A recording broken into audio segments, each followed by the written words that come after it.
guess the guy felt that, middle-income people have one dishwasher, so he had to have two. What the hell, right? There's 17 flat screens in this house. 17? Plus the theater.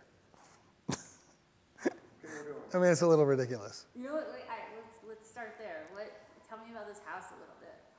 The house is pretty ridiculous. It's a little over 10,000 square feet. Pretty sick pool and hot tub, 17 flat screens plus the theater. And, in a slice of a little bit of overindulgence, we have 2 dishwashers in the main kitchen, not just one. I guess one wasn't enough. So, I can't say the other part. what's the other part? When I said, middle-income people have one dishwasher, so we must have 2. Why can't you say that? That's fun. We can never say that. He has to monitor my blogging and my Twittering. All right, so, what's the idea behind a poker house? It's really elaborately simple. A poker house really is just to get all of your poker players in one place. Poker players are usually referenced as horses. And, keep an eye on them, have the camaraderie, be able to allow them to talk about hands and their bad beats and what happened throughout the day. And plus, it's the fun. I mean, it's that rush of, prop betting on everything from throwing golf balls closest to the pin to who can make their gum wrapper in the garbage can or whatever. So it's really just about the fun, the camaraderie, and keeping an eye on them because it is a business. Ultimately, at the end of the day, we're all here to make money. And how are you making money off of these? I mean, you have referenced before, like, you see someone and you think, like, I want to bring them in? Well, we're really different in the fact that we try to keep it very tight-knit in players that we know.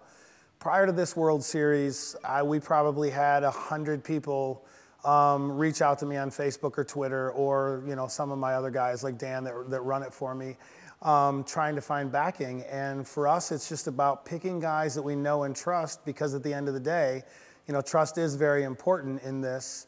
But it's also finding guys that are hungry. There's a lot of the bigger name players or established players, they're just not going to play every tournament like it's their last. And, when you find hungry players, they're going to play every hand like it's their last hand because it's the difference between eating or being homeless, So for them, it's important to make sure that they play hard. Well, because, if you're winning, look where you're staying. That's right.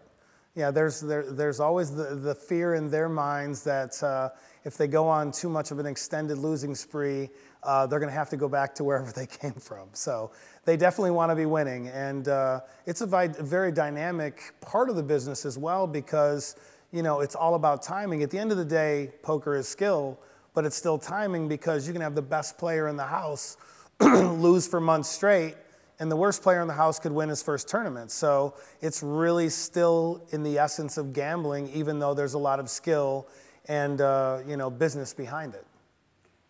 How do you pick a horse? Well, prior to the online poker being banned in the United States, we had access to endless databases and tracking devices, services to be able to tell who's profitable, who's not, where they should play, what levels. And so with that, it's pretty easy to pick and know what you're looking at because with online poker, you can't really lie. With live stats, people can manipulate the truth because there's not as much live tracking as there is online tracking. So for us, it's pretty simple. What are you looking at, though? Like, someone comes to you and he says he's got great stats. Like, are there other factors that you're taking? I mean, you're always looking at stats, but you're looking at the person. You want to make sure that you find the right person, the right type of person. Are they more of a gambler or are they more of a linear player? Is it somebody that has both the skill from a linear perspective or a mathematical perspective or just the gambling perspective? So there's a lot that goes into it, but it really gets back to the person. I don't do anything in business that I do without people that I like. If I don't like somebody, I'm not going to do business with them regardless. So for me, it's really about liking the person. And so we're very selective on who we bring on board. Now, obviously, we take shots here and there with new players or a hot player. There's actually a player here right now at the World Series of Poker that we turned down the week before the World Series of Poker, and he has three final tables. So we made a bad choice. But we just felt that his type of play was very high variance was a very high variance type of play, and so we decided to shy away from him, and in fact we made a mistake, but that's okay. It happens. But you also scored a good horse, right? Like right at the... Yes, we have several good horses, one of them being Tristan Wade, and he had $100,000 cash this week, which was nice. And we had a great week this week. We had over $150,000 in cashes in profit this week, and we're only halfway through the World Series, so we're in really good shape. Is it hard to let him go, or is it just business? How does that go down? How does that go down? Paint that picture. It's always hard to fire people. I mean, and you're essentially firing people even though it's not a traditional line of work. But it's certainly always hard because you become friends with these people. You have dinner with them, you have drinks with them, you hang out with them. But ultimately, at the end of the day, it's still a business. We have to make money. And, you know, even though there is an essence of gambling, we still have to make shrewd business decisions. Otherwise, we won't be profitable. And at the end of the day, it's profit. And from their point of view, they're coming from Toledo, Ohio. Or wherever. They're living in a ridiculous home in Las Vegas and getting to play poker. Sure.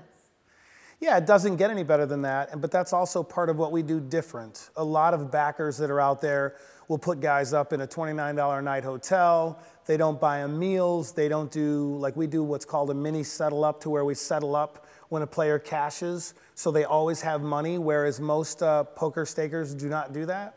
So we try to give the players the right tools and the right frame of mind to be able to be more successful. And it's a lot easier, I would think, to run good in poker and be able to be focused when you're living in a multi-million-dollar home.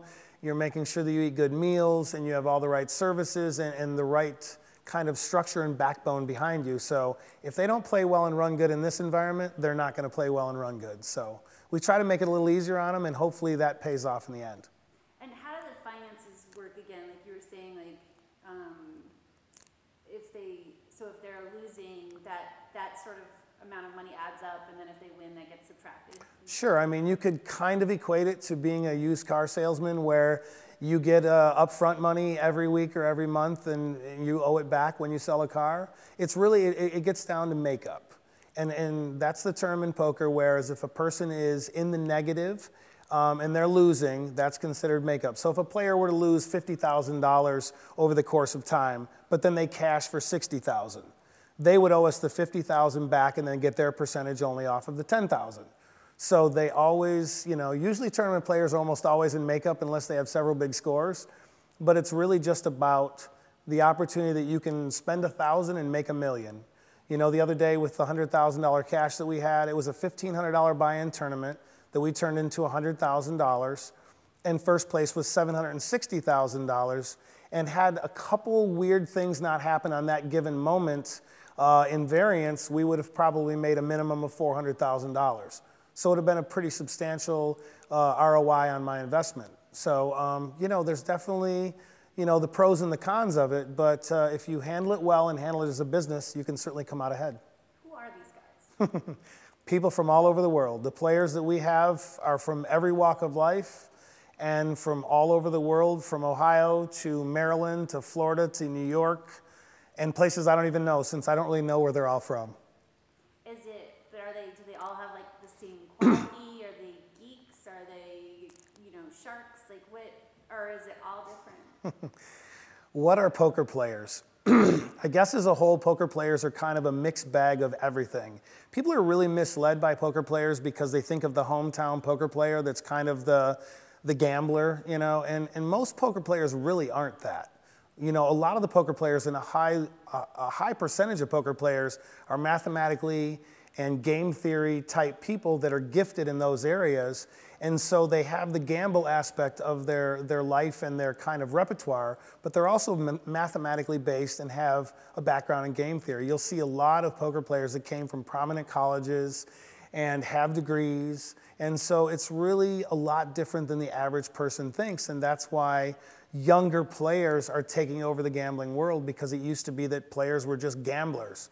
Now it's a lot more in depth as far as the skill set of these players. So it's quite different than people on the outside of the poker industry really think it is. Someone we were talking to today said that, actually Grinder said poker's changed a lot because you have a much more educated group of people who are coming in now. Like they're reading books, they've played online, they've a lot more practice. Well, there's definitely a lot more tools for the poker player that's out there now, but I think overall the education level of the poker player is infinitely higher than it was 10 years ago. And so obviously with anything in life, the smarter the person is in the beginning, the more advanced their skill set's going to be as they learn. All right. Let me get a drink real quick. I'm thirsty. Need the money, like you're a self-made man, made a boatload. Why, Okay. What's this for you? What is this? Oh, why do I do it? The fun, the chase. I think Donald Trump once said his famous line, "It's not about the money, it's about the kill." I think that's everything in business. It's about new challenges because I myself am a player. And you know, my intent and goal is to win a bracelet as well, like everybody else that plays poker.